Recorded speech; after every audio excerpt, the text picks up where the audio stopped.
kursi dikatakan kuntu kanzan mahfian fa'ahbabtu an u'rafa fakhalaqtu halqa liya'rifani. Kata Allah dalam hadis kursi mengatakan, aku ini adalah pembendaharaan yang tersembunyi, lalu aku ingin dikenal, maka aku ciptakanlah makhluk yang dengan makhluk itu maka mereka akan makrifat kepadaku. Jadi Bapak Ibu, ketika Allah mengatakan kul huwallahu ahad, maka Allah itu esa, tunggal. Maka di masa itu alam semesta ini belum ada, aras belum ada, malaikat belum ada, Jibril belum ada, apalagi saya pun tidak ada. Allah itu masih esa, masih tunggal, masih sendiri. Lalu yang esa ini, lalu yang tunggal ini ingin diakui sebagai Tuhan. Yang ahad ini ingin diakui sebagai Tuhan. Tapi Bapak Ibu, siapa yang ingin mengakui dia sebagai Tuhan? Sebab dia masih sendiri. Maka saat itu diciptakanlah makhluk yang pertama, yaitu Nur Muhammad Sallallahu Alaihi Wasallam. Maka seluruh ulama sufi, seluruh ulama tasawuf memahami bahwa makhluk yang paling pertama Allah ciptakan itu adalah Nur Muhammad Sallallahu Alaihi Wasallam. Dan ini juga termaktub di dalam kitab Barzanji yang dibacakan oleh Ustaz kita tadi. Bapak Ibu, orang sekarang banyak tak percaya Bapak Ibu. Kata dia, betul juga Kak Ustaz nih, kata dia. Betul apa tidak Pak Sabri ini, bahwa yang paling pertama Allah ciptakan sebelum segala sesuatu itu adalah Nur Muhammad tersebut. Saya ingin sebutkan buktinya Bapak Ibu, biar Bapak Ibu percaya. Setelah keluar dari majlis ini, maka pahamlah kita bahwa hakikat diri kita ini adalah Nur Muhammad tersebut. Mana buktinya? Buktinya adalah ada dua hadis kursi yang mengatakan. Yang pertama, hadis kursinya adalah laulaka ma khalaqtul aflaq ya Muhammad. Kata Allah dalam hadis kursi tersebut, tidak aku ciptakan alam semesta dengan isinya ini kalau tidak karenamu wahai Muhammad. Jadi Bapak Ibu, cara menganalisanya begini. Ada orang yang baru menikah, lalu setelah menikah beberapa tahun, setahun, 2 tahun, lalu punya anak 1, lalu tengah malam dia duduk di depan rumahnya. Duduk di depan rumah, saat itu angin sepoi-sepoi, anak sudah tidur. Saat itu dibikinkan istrinya 1 gelas kopi. Lalu sang suami bercerita kepada istrinya, yang kata dia, kalau tidak karenamu ya, tak aku buatkan rumah ini, katanya. Orang si ibu-ibu kalau manggil suami siapa ya? Yang papa ya. Kalau papa biasanya agak mahal belanjanya. Yang kata dia, kalau tidak karenamu ya, maka tidak aku buatkan rumah ini. Mana yang duluan, yayangnya atau rumahnya? Yang duluan itu yayangnya. Setelah dapat yayangnya, baru dia buatkan rumah untuk yayangnya. Kan rasionalnya begitu. Maka ketika Allah itu mengatakan dalam hadis kursi, laulaka ma khalaqtul aflaq ya Muhammad, ya Muhammad, tidak aku ciptakan alam semesta ini kalau tidak karenamu wahai Muhammad. Ini menunjukkan bahwa Muhammad itu lebih dulu diciptakan daripada alam semesta dengan istrinya. Ini menunjukkan bukti bahwa yang paling pertama Allah ciptakan itu adalah Muhammad SAW itu. Apalagi buktinya? Buktinya hadis kursi yang saya sebutkan tadi, yaitu daripada Abdul Razak, wa qad akhraja Abdul Razak bi sanadihi Jabir bin Abdullah Al-Ansari radhiyallahu anhu qala qultu ya Rasulullah bi abi wa ummi akhbirni an awwala khalaqallahu qabla al-asya. Qala ya Jabir inna Allah khalaqa qabla al-asya nuran nabiyina Muhammad sallallahu alaihi wasallam min nuri. Jabir bertanya kepada Rasulullah, ya Rasulullah, demi ayah dan ibuku, tolong katakan kepadaku wahai Rasulullah, apa yang paling pertama Allah ciptakan sebelum segala sesuatu? Maka saat itu Rasulullah katakan kepada Jabir, wahai Jabir, yang paling pertama aku ciptakan itu adalah nurnya Nabi Muhammad SAW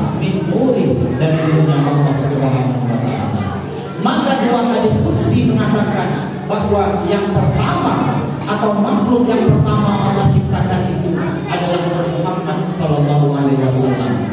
Tapi orang sekarang Pak masih juga tak percaya. Kata dia, saya belum percaya Pak Sabri. Sebab mana bukti lainnya menunjukkan bahwa makhluk pertama itu adalah Muhammad? Bapak Ibu sering mendengarkan cerita tentang Isra Mi'raj. Ya tidak Bapak Ibu? Mungkin di musala ini juga sudah pernah melaksanakan Isra Mi'raj.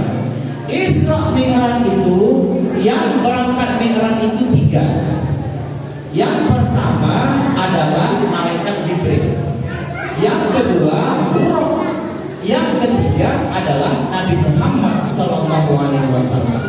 3 ini berangkat Mi'raj, yaitu dari Masjidil Haram ke Masjidil Aqsa, lalu Mi'raj ke langit pertama, kedua, ketiga sampai ke-7.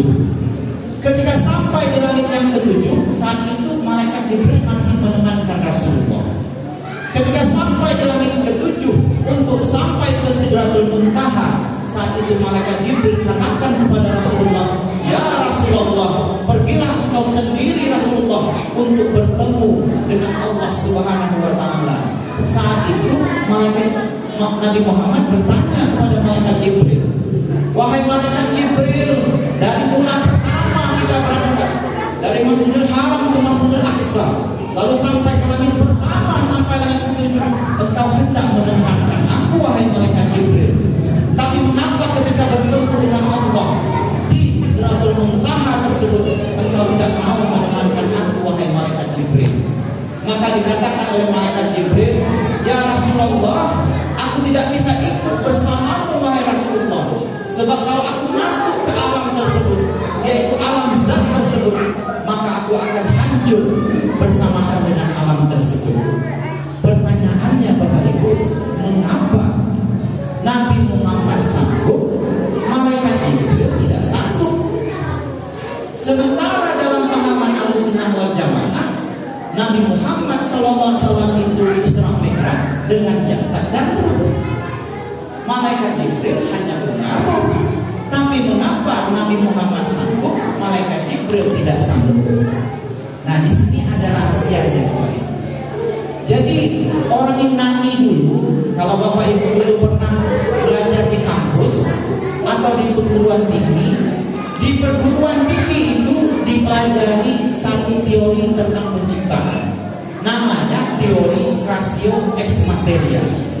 Jadi orang Yunani itu semenjak 600 tahun sebelum Masehi, mereka sudah menciptakan satu teori tentang penciptaan, yaitu teori Creatio ex materia. Semakin diciptakan semakin abadi, semakin diciptakan semakin abadi. Tapi ditantang, tidak disetujui oleh filosof Islam, sehingga salah satu filosof Islam yaitu Al-Kindi, dia buat satu teori tandingan, yaitu teori Creatio ex nihilo, menciptakan sesuatu dari tiada. Cuman Bapak Ibu, teori ini menciptakan sesuatu dari tiada ini susah dipahami oleh orang Islam. Menciptakan sesuatu dari tiada.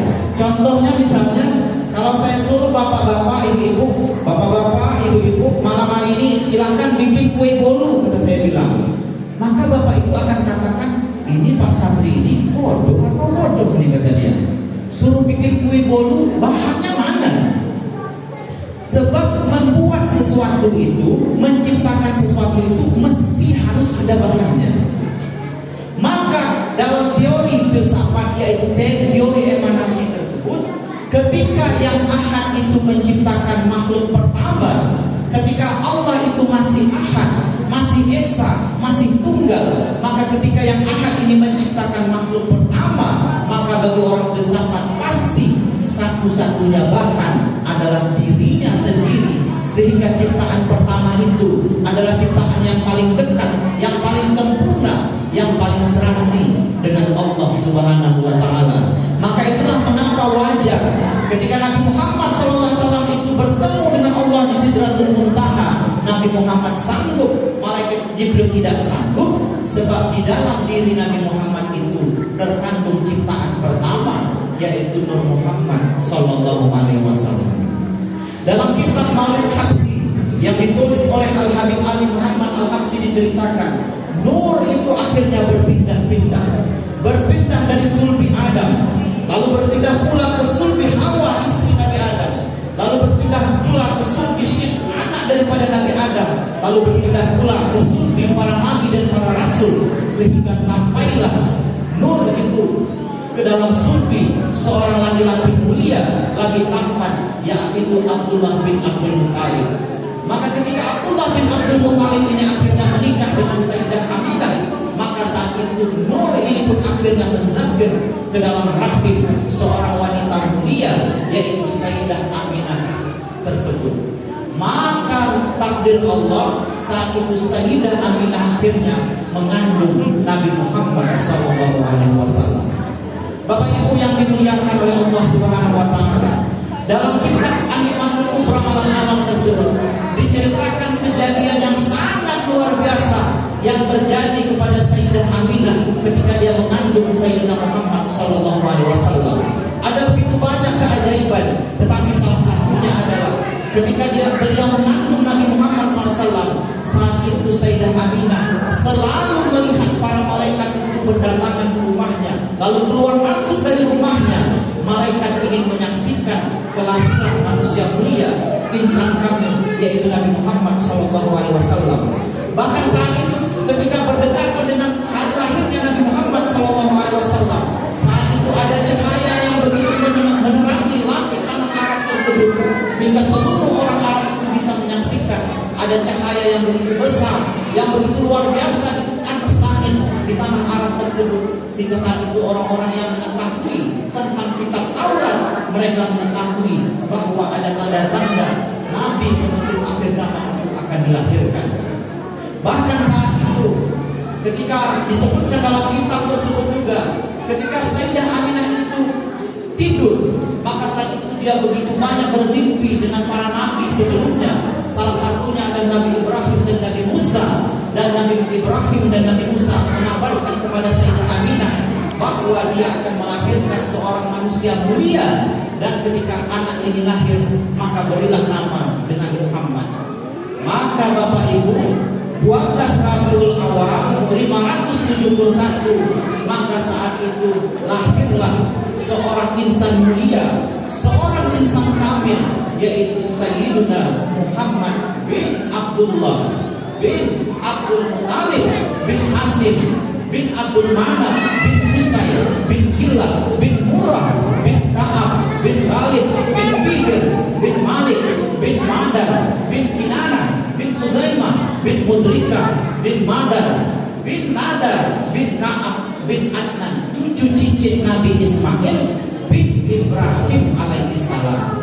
Kalau Bapak ingin lanjutkan lagi sampai ke atas, bin Saleh bin Hud bin Nuh bin Idris bin Adam alaihissalam bin Nur Muhammad sallallahu alaihi wasallam. Ini namanya awal Muhammad, akhir Muhammad tersebut, Bapak Ibu. Maka Bapak Ibu, saya ringkaskan ceritanya. Lalu Bapak Ibu, lahirlah saat itu Sayyidina Muhammad sallallahu alaihi wasallam ke atas muka bumi ini. Ketika Nabi Muhammad sallallahu alaihi wasallam itu lahir, juga terjadi sesuatu yang luar biasa pada diri Nabi Muhammad SAW, bahkan pada alam semesta ini.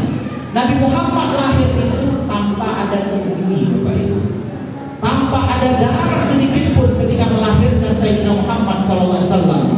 Bahkan ketika Sayyidah Aminah itu lahir, maka Sayyidina Muhammad SAW langsung bersujud di hadapan Allah Subhanahu wa taala seperti sujud orang sedang sholat. Bahkan ketika Nabi Muhammad itu lahir, saat itu aras itu bergetar. Lalu bahkan Ka'bah yang dirasakan oleh orang-orang Quraisy itu bergetar selama 3 hari, sehingga seluruh berhala yang ada di sekeliling Ka'bah itu akhirnya hancur. Bahkan salah satu api yang disembah oleh orang Majusi, yang berabad lamanya disembah oleh orang Majusi, saat itu akhirnya padam secara misterius. Kalau padam karena ada angin kencang, biasa. Kalau padam karena ada banjir bandang, biasa. Tapi padamnya itu secara misterius. padamnya secara seketika.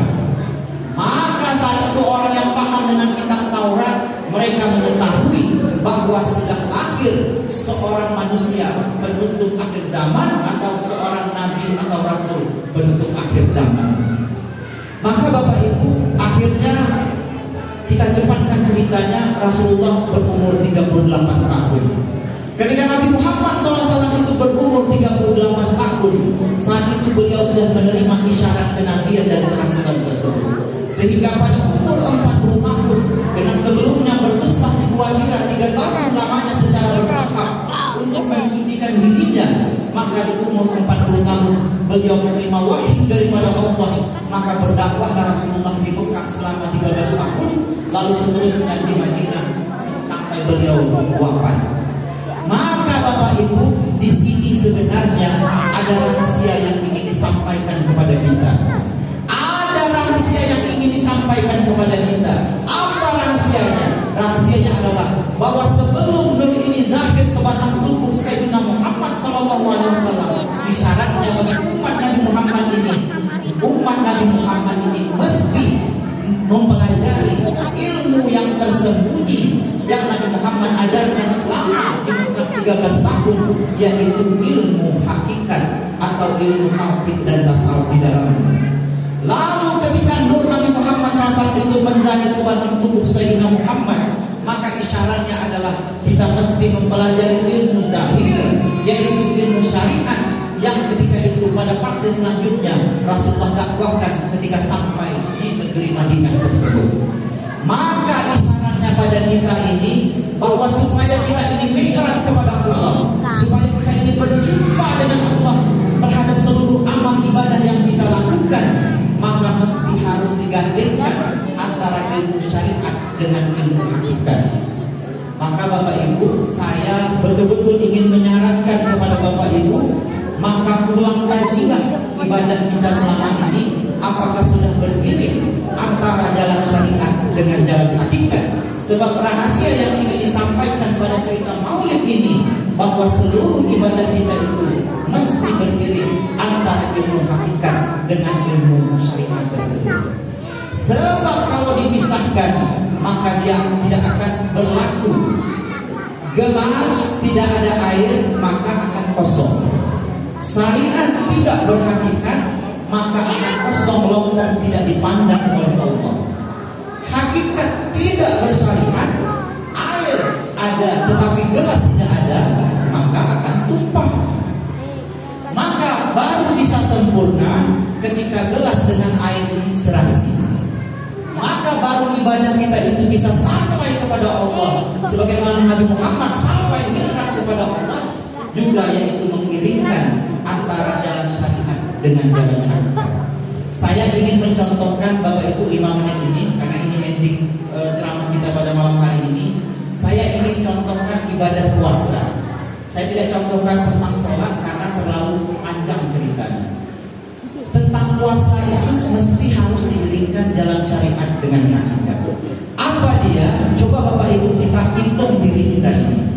Kalau umur kita hari ini 40 tahun, lalu dikurang masa balik kita 15 tahun, berarti kita sudah bertemu dengan bulan Ramadan sebanyak 25 tahun.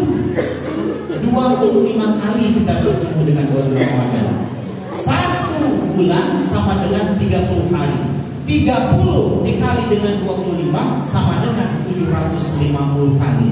Berarti kita sudah berpuasa sebanyak 750 kali atau mungkin lebih. Ada yang mungkin yang rajin sholat puasa sunnah Senin Kamis, puasa nazar, puasa Nabi Daud, bahkan mungkin dalam hidupnya lebih 1000 kali berpuasa. Maka coba kita analisa, bukan ingin membandingkan tapi ingin mengambil pelajaran. Apakah binatang itu berpuasa? Oh Bapak Ibu, binatang itu berpuasa Bapak Ibu. Mana dia? Ular itu, kalau Bapak Ibu lihat di internet atau lihat di YouTube, ular itu tidak makan, tidak minum selama 40 hari, mengasingkan dirinya daripada kawanan ular, baru bisa mengganti kulit lama menjadi kulit baru, sehingga ular itu menjadi ular kamil. Hanya butuh 40 hari berpuasa, tidak makan, tidak minum, akhirnya menjadi ular kamil, bisa berganti kulit lama menjadi kulit baru. Ayam itu mesti tidak makan 21 hari lamanya baru bisa meningkatkan suhu tubuhnya menjadi 31 derajat Celcius, baru bisa menjadi ayam kamil, yaitu menetaskan telur-telurnya. Hanya butuh puasa 21 hari namanya. Kepompong itu hanya perlu berpuasa 15 hari, tidak makan, tidak minum, akhirnya menjadi kepompong yang sempurna atau kepompong kamil, yaitu menjadi kupu-kupu yang begitu indah. Tapi pertanyaannya Bapak Ibu, mengapa kita manusia ini sudah 750 kali berpuasa, bahkan mungkin sudah 1000 kali berpuasa, tetapi belum juga menjadi insan kamil? Jawabannya adalah karena kita tidak iringkan puasa kita itu dengan jalan syariat, dengan jalan hakikat. Kita tidak iringkan ibadah kita itu dengan jalan syariat, dengan jalan hakikat. Padahal rahasia yang terpendam dalam maulid Nabi ini, bahwa ketika nur itu belum dizahirkan ke batang tubuh Sayyidina Muhammad, isyaratnya bahwa kita mesti harus mempelajari ilmu yang tersembunyi, yaitu ilmu hakikat yang diajarkan Nabi 13 tahun di Mekah. Ketika nur itu akhirnya zahir ke batang tubuh Sayyidina Muhammad, saat itu isyaratnya bahwa kita mesti mempelajari ilmu syariat atau ilmu zahir yang Nabi dakwahkan ketika pada usia selanjutnya, yaitu ketika berada di Madinah tersebut. Maka daripada Bapak Ibu, mesti harus seluruh ibadah kita itu beriring antara jalan syariat dengan jalan hakikat. Bapak Ibu yang dimuliakan Allah Subhanahu wa taala,